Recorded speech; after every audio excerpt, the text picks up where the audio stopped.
ꯑꯍꯥꯟꯕꯃꯛꯇꯗ ꯀ꯭ꯋꯥꯏ ꯃꯌꯥꯝꯕꯨ ꯇꯔꯥꯝꯅ ꯑꯣꯛꯆꯕ ꯂꯣꯏꯅꯅ ꯏꯀꯣꯛꯅꯣꯅ ꯈꯨꯔꯨꯝꯖꯔꯤ꯫ ꯉꯁꯤꯁꯨ ꯃꯍꯧꯁꯥꯒꯨꯝꯅ ꯃꯤꯌꯥꯝꯒꯤꯗꯃꯛ ꯉꯥꯏꯍꯥꯛ ꯄꯣꯊꯥꯅꯕꯒꯤꯗꯃꯛ ꯍꯥꯏꯗꯨꯅ ꯑꯅꯧꯕ ꯋꯥꯔꯤ ꯃꯆꯥ ꯑꯃꯈꯛ ꯄꯨꯗꯨꯅ ꯂꯥꯛꯆꯔꯤ꯫ ꯋꯥꯔꯤ ꯃꯆꯥ ꯑꯁꯤꯒꯤ ꯃꯃꯤꯡꯅ ꯃꯈꯣꯏꯁꯨ ꯊꯋꯥꯏ ꯄꯥꯟꯕꯅꯤ꯫ ꯋꯥꯔꯤ ꯃꯆꯥ ꯑꯁꯤꯒꯤ ꯑꯏꯕꯅ ꯁꯥꯗꯣꯛꯄꯝ ꯕꯤꯔꯖꯤꯠ ꯃꯉꯥꯡ꯫ ꯁꯥꯗꯣꯛꯄꯝ ꯕꯤꯔꯖꯤꯠ ꯃꯉꯥꯡ ꯗꯥꯛꯇꯔ ꯑꯝꯕꯦꯗꯀꯔ ꯐꯦꯂꯣꯁꯤꯞ ꯔꯥꯁꯇ꯭ꯔꯤꯌꯥ ꯁꯝꯃꯥꯟ ꯖꯔꯣꯗꯥꯗꯦꯔꯤꯅ ꯄꯤꯕ 2018ꯗ ꯅꯦꯁꯅꯦꯜ ꯑꯦꯋꯥꯔꯗꯤ ꯐꯪꯈ꯭ꯔꯦ꯫ ꯃꯈꯣꯏꯁꯨ ꯊꯋꯥꯏ ꯄꯥꯟꯕꯅꯤ꯫ ꯁꯥꯗꯣꯛꯄꯝ ꯕꯤꯔꯖꯤꯠ ꯃꯉꯥꯡꯒꯤ ꯋꯥꯔꯤ ꯃꯆꯥꯒꯤ ꯄꯨꯟꯁꯤꯟꯕ ꯂꯥꯏꯔꯤꯛ ꯑꯁꯤ ꯈꯨꯏꯗ ꯂꯩꯔꯤꯉꯩꯗꯒꯤ ꯄꯥꯔꯦ꯫ ꯃꯁꯤꯅ ꯑꯏꯕꯒꯤ ꯑꯅꯤꯁꯨꯕ ꯋꯥꯔꯤ ꯃꯆꯥꯒꯤ ꯂꯥꯏꯔꯤꯛꯅꯤ꯫ ꯃꯩꯇꯩꯂꯣꯟ ꯋꯥꯔꯤ ꯃꯆꯥ ꯏꯕꯁꯤꯡꯒꯤ ꯃꯔꯛꯇ ꯅꯍꯥ ꯑꯣꯏꯔꯤꯕ ꯑꯏꯕ ꯑꯃ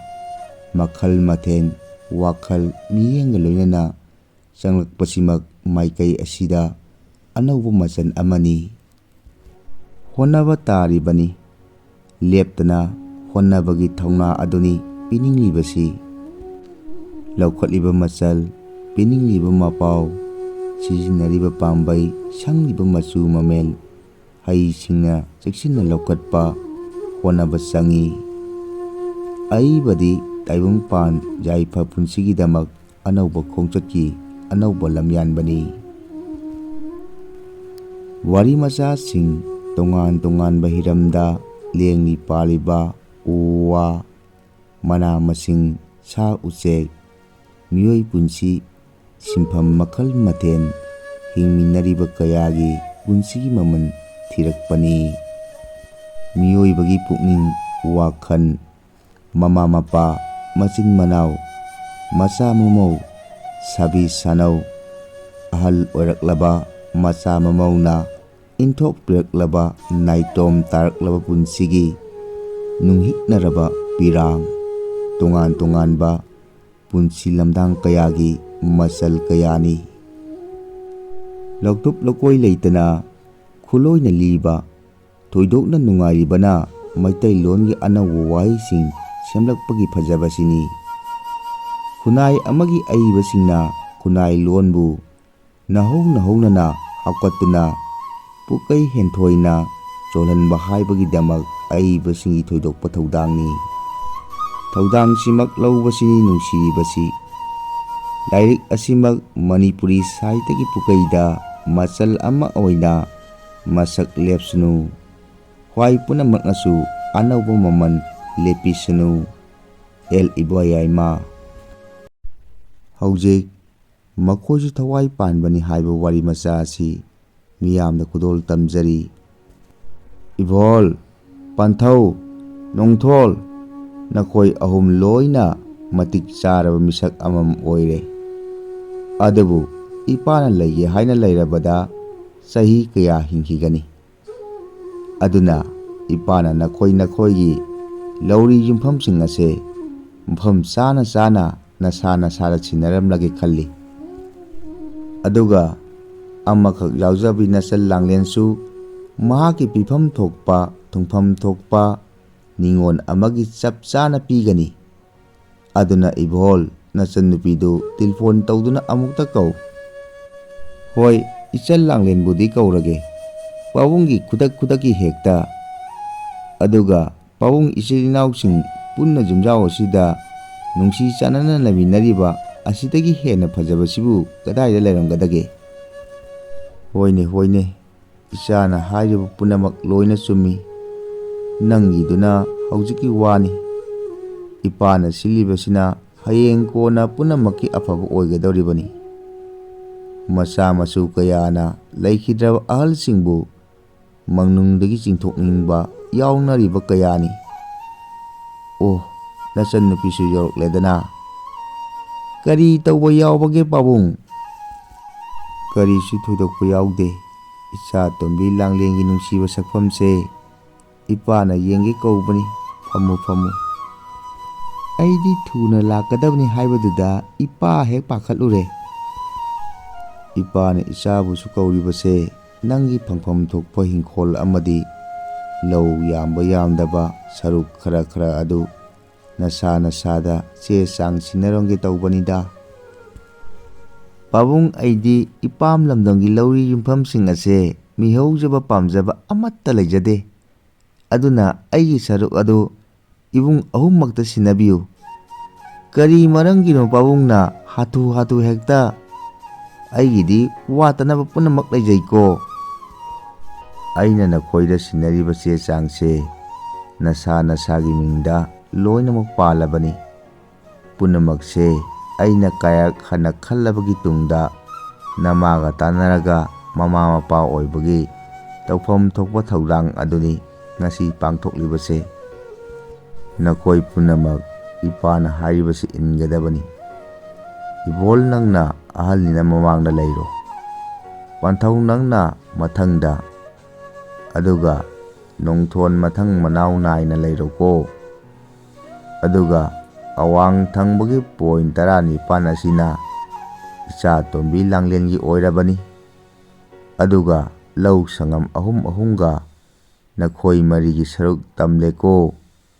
Masina adumak apen pungning oinaroko. Pabung tamo ahum ngasidi pungningsi yam nungsirai. Ningon pokpo punamak asumna tawnaba jatla.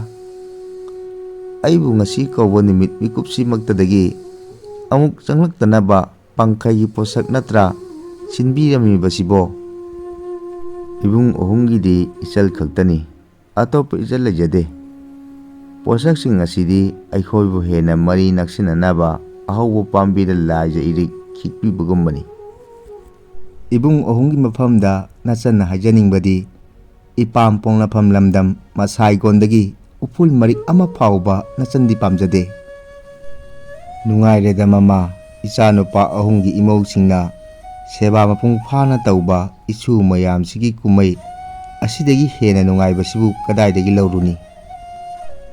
Sumi moi pabung chaningbada cha sida pami hairubada purakpane heta mahali. Yum saduna hongto haibasu amatta yade. Isa singche pukchen khojen tindana asumna laminaba kanabo yarongadage. Adubudi mama nang aigi isani dana. Haima moi pabungna hek ngangbasidi. Adudagi ibolna magi nupida wa amuk hairai. Aigina mamang tarabanina kari no tausi nangi apambana karino. Yumgi mamangda lemgadaba sumangi mamang thangba saruk adudi dukan oinabu sanba pami. Dukanduna kaidawruni madugi barado ai pamde. Madugi saruk miyangi seba oina klinik ama tawhansira khali. Moi tamogi sidi yamna phabagi wani adubu kanana tawhangani. Adugi wabudi aigi marup nongdensu maming lairaba gynecologist ni.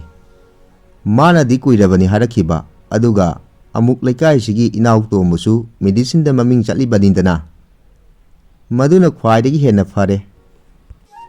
Adudi athuba matamda mafamji thunambak sengtonba mathau tari. Madudagi ibolgi mapabungna magi nupida wa amuk hairai. Mama nangna amuk ketha nautha tawriba sibu kari. Atai nate moi pabung awangi mama thambalgi macha ahando ngasi luhongba numitni kaubirabra. Hoine adugi oire se namaida amukta onthoklammu. Moi pabung sidi hanu thangda kari kanaba ngausinaribano. Nasanasu charong yalaba kokta kabukloi mafam thungna salaklaba matamsida sini champra lairangdo kangduna lainam yaudраbasu sini champra nate haibadi yaroidana.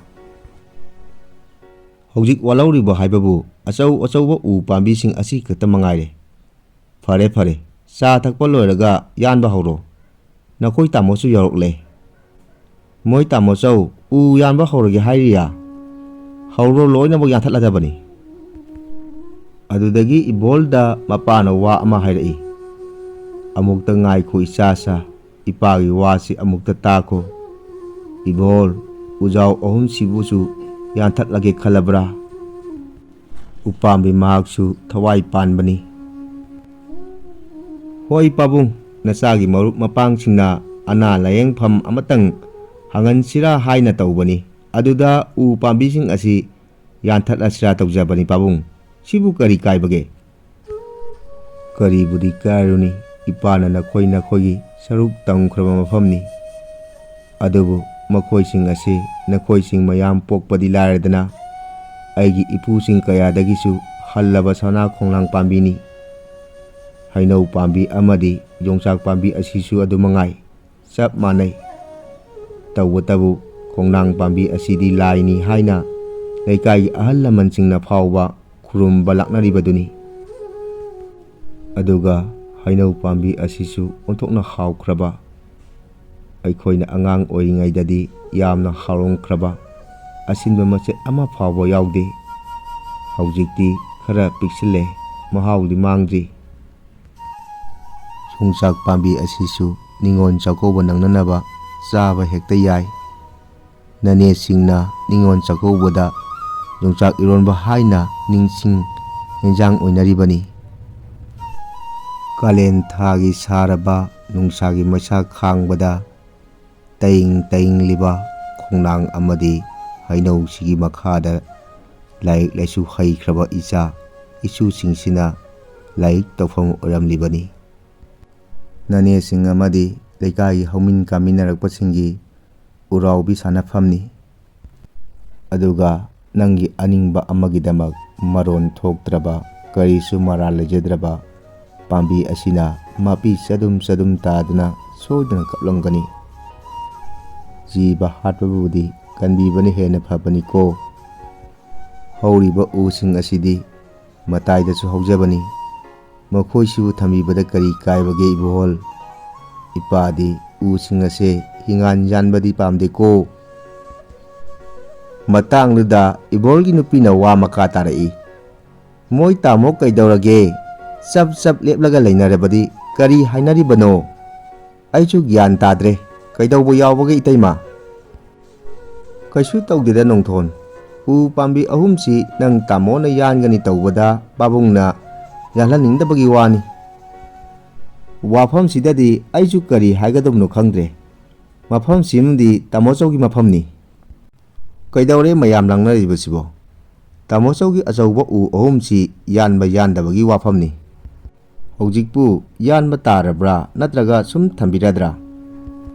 ꯑꯗꯨꯅꯤ ꯇꯥꯃꯣꯌꯥꯏ, ꯇꯥꯃꯣꯌꯥꯏꯒꯤ ꯑꯄꯥꯝꯕ ꯑꯃꯇꯪ ꯇꯥꯛꯄꯤꯌꯨꯗꯅ꯫ ꯃꯇꯥꯡꯗꯨꯗ ꯏꯕꯣꯍꯜꯒꯤ ꯃꯅꯥꯎꯅꯨꯄꯥ ꯄꯟꯊꯧꯅ ꯋꯥ ꯑꯃꯨꯛ ꯃꯈꯥ ꯇꯥꯔꯛꯏ꯫ ꯄꯥꯕꯨꯡ, ꯏꯃꯥ, ꯇꯥꯃꯣꯆꯧ, ꯏꯅꯥꯎ ꯅꯣꯡꯊꯣꯟ ꯑꯃꯗꯤ ꯊꯕꯛ ꯁꯨꯔꯤꯕ ꯅꯨꯡꯁꯤꯔꯕ ꯏꯆꯤꯜ ꯏꯅꯥꯎꯁꯤꯡꯒꯤ ꯃꯐꯝꯗ ꯑꯩꯅ ꯀꯔꯤꯒꯨꯝꯕ ꯋꯥꯐꯝ ꯑꯃꯇꯪ ꯊꯝꯖꯒꯦ꯫ ꯑꯩ ꯏꯁꯥꯃꯛ ꯐꯣꯔꯦꯁꯠ ꯗꯤꯄꯥꯔꯠꯃꯦꯟꯗ ꯂꯩꯖꯕꯅꯤ꯫ ꯑꯩꯅ ꯈꯪꯖꯕ ꯈꯔꯗꯪ ꯊꯝꯖꯒꯦ꯫ ꯀꯅꯥꯒꯨꯝꯕ ꯃꯔꯨ ꯑꯣꯏꯅ ꯇꯥꯏꯕꯪ ꯃꯤꯑꯣꯏꯕꯁꯤꯡꯅ ꯑꯍꯤꯡꯕ ꯎ ꯋꯥ ꯀꯌꯥꯕꯨ ꯌꯥꯟꯊꯠꯄꯤꯔꯤ꯫ ꯇꯥꯏꯕꯪ ꯃꯤꯑꯣꯏꯕꯅ ꯍꯤꯡꯂꯤꯕꯁꯤ ꯑꯍꯤꯡꯕ ꯄꯥꯝꯕꯤꯁꯤꯡꯒꯤ ꯃꯄꯥꯟ ꯌꯥꯝꯅ ꯇꯥꯡꯂꯤ ꯍꯥꯏꯕꯁꯤ ꯏꯈꯟ ꯈꯟꯗꯕꯗꯧꯅ ꯇꯧꯔꯤ꯫ ꯎꯃꯪꯒꯤ ꯃꯇꯦꯡꯅ ꯃꯤꯑꯣꯏꯕꯅ ꯍꯤꯡꯂꯤꯕꯅꯤ ꯍꯥꯏꯕꯁꯤ ꯈꯛ ꯀꯥꯎꯕꯤꯔꯣꯏꯗꯕꯅꯤ꯫ ꯎꯃꯪꯅ ꯂꯩꯔꯝꯗ꯭ꯔꯕꯗꯤ ꯇꯥꯏꯕꯪ ꯃꯤꯑꯣꯏꯕꯁꯨ ꯀꯩꯗꯧꯅꯨꯡꯗ ꯂꯩꯔꯝꯂꯣꯏ꯫ ꯑꯗꯨꯕꯨ ꯉꯁꯤꯗꯤ ꯎꯃꯪꯒꯤ ꯁꯔꯨꯛ ꯑꯌꯥꯝꯕ ꯀꯣꯛꯊꯣꯔꯛꯄꯅ ꯃꯔꯝ ꯑꯣꯏꯔꯒ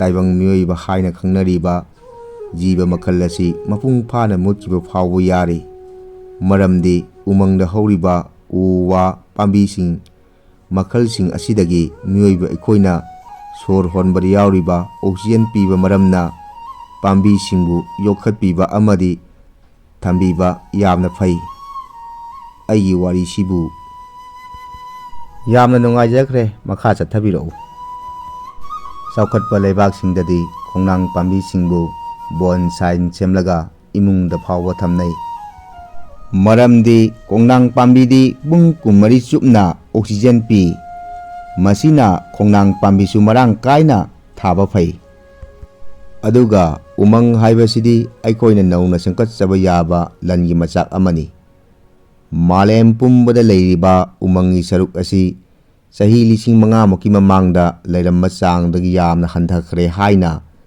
ꯑꯈꯪ ꯑꯍꯩꯁꯤꯡꯅ ꯃꯣꯠ ꯄꯤꯅꯔꯤ꯫ ꯃꯁꯤꯒꯤ ꯃꯔꯨ ꯑꯣꯏꯕ ꯃꯔꯝꯗꯤ ꯇꯨꯡꯒꯤ ꯏꯈꯟ ꯈꯟꯗꯅ ꯎ ꯋꯥ ꯀꯥ ꯍꯦꯟꯅ ꯌꯥꯟꯊꯠꯈꯤꯕꯗꯒꯤꯅꯤ ꯍꯥꯏꯕꯁꯤ ꯆꯨꯝꯐꯝ ꯊꯣꯛꯏ꯫ Umang matik chana leibana leipakki lehau chilhalli amadi nong marang kaina tahali. Umangda horiba u wa napi singi marasing aduna nonggi ising leipak lehau phajinduna ising nusina pukigadabadagi kanba ngami. Umang kuktokhibana sabagi chang yamna hengkalai. Karigumba matamda ka hena inglakpasu yawi. Nungjugi changsu hantaraktuna ikang thoali. Masida natana nong ka hena chusillaktuna ichau thonbasu yauri.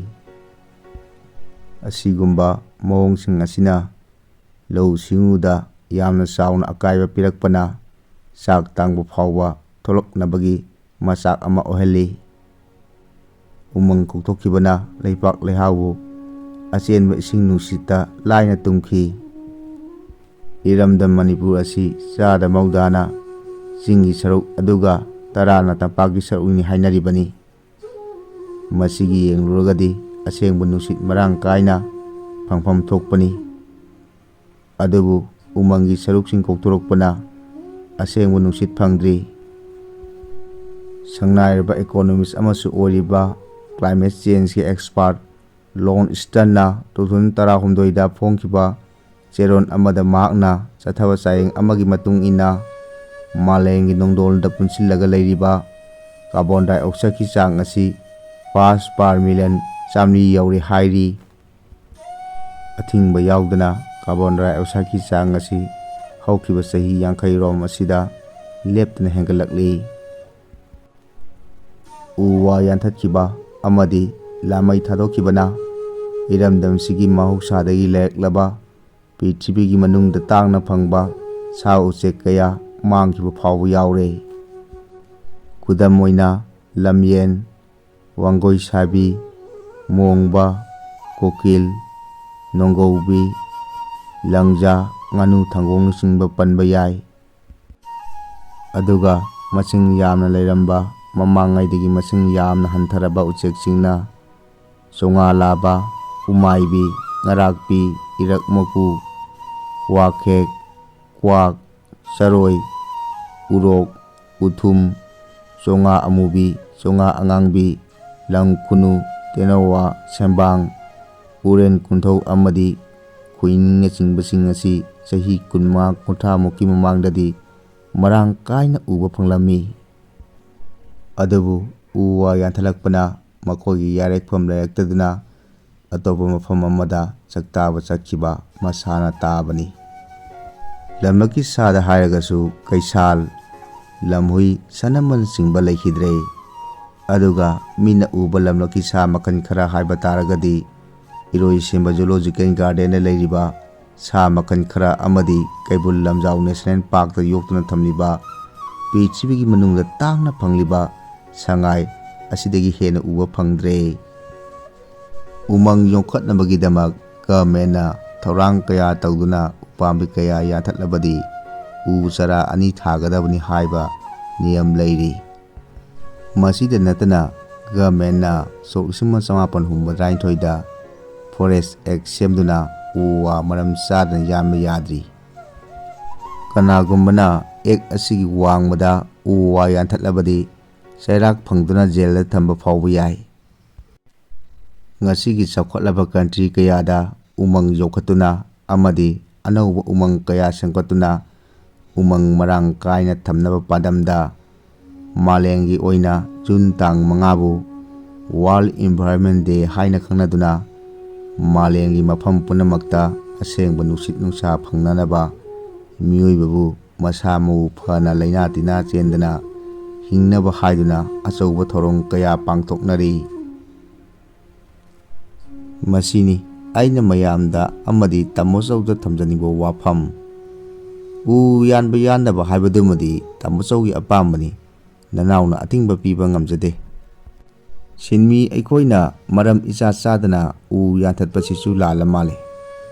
Laik laisu hajahaudraba aikoida anauba mangan nama pibiduna aikoibu khangdaba kaya khanganbire. Masigidamak sinmi aikoina adombu hainingai leitana thagatsari. Iyambagi ibungo panthau ꯏꯌꯥꯝꯕꯁꯨ ꯂꯥꯏꯔꯤꯛ ꯍꯩꯖꯔꯕꯁꯨ ꯑꯗꯨ ꯌꯧꯅꯗꯤ ꯈꯟꯖꯤꯜꯂꯨꯗꯕꯅꯤ꯫ ꯖꯤꯕ ꯈꯨꯗꯤꯡꯃꯛ ꯍꯥꯠꯄꯤꯕꯒꯤ ꯃꯍꯨꯠꯇ ꯀꯟꯕꯤꯕ ꯍꯥꯏꯕꯁꯤꯗꯒꯤ ꯍꯦꯟꯅ ꯆꯥꯎꯕ ꯃꯍꯩ ꯑꯃ ꯂꯩꯔꯝꯗ꯭ꯔꯦ꯫ ꯄꯥꯕꯨꯡ ꯅꯆꯥ ꯎ ꯌꯥꯜꯂꯔꯣꯏ, ꯖꯤꯕꯁꯤꯡ ꯑꯁꯤ ꯌꯥꯟꯗꯅ ꯑꯩꯒꯤ ꯀ꯭ꯂꯤꯅꯤꯛꯁꯨ ꯁꯥꯔꯒꯦ꯫ ꯃꯤꯔꯣꯟ ꯈꯪꯂꯕ ꯂꯩꯔꯣꯏꯔꯕ ꯃꯔꯨꯞ ꯈꯣꯡꯅꯥꯡ ꯅꯪꯁꯨ ꯌꯥꯏꯕꯤ ꯂꯧꯔꯔꯣꯏ, ꯃꯔꯨꯞ ꯌꯣꯡꯆꯥꯛ ꯄꯥꯝꯕꯤ ꯅꯪꯁꯨ ꯍꯤꯡꯂꯒꯅꯤ, ꯆꯍꯤ ꯌꯥꯝꯂꯕ ꯍꯩꯅꯧ ꯄꯥꯝꯕꯤ ꯑꯩꯍꯥꯛꯁꯨ ꯊꯋꯥꯏ ꯃꯥꯡꯂꯔꯣꯏ, ꯑꯩꯈꯣꯏꯁꯨ ꯃꯄꯨꯅ ꯑꯋꯥꯕꯁꯨ ꯎꯕꯤꯔꯦ꯫ ꯏꯍꯧꯔꯝꯕ ꯄꯤꯔꯥꯡꯁꯤꯡ ꯔꯤꯔꯤ ꯁꯤꯠꯄ ꯃꯂꯪꯕꯅ ꯇꯩꯊꯣꯛꯄꯤꯔꯦ꯫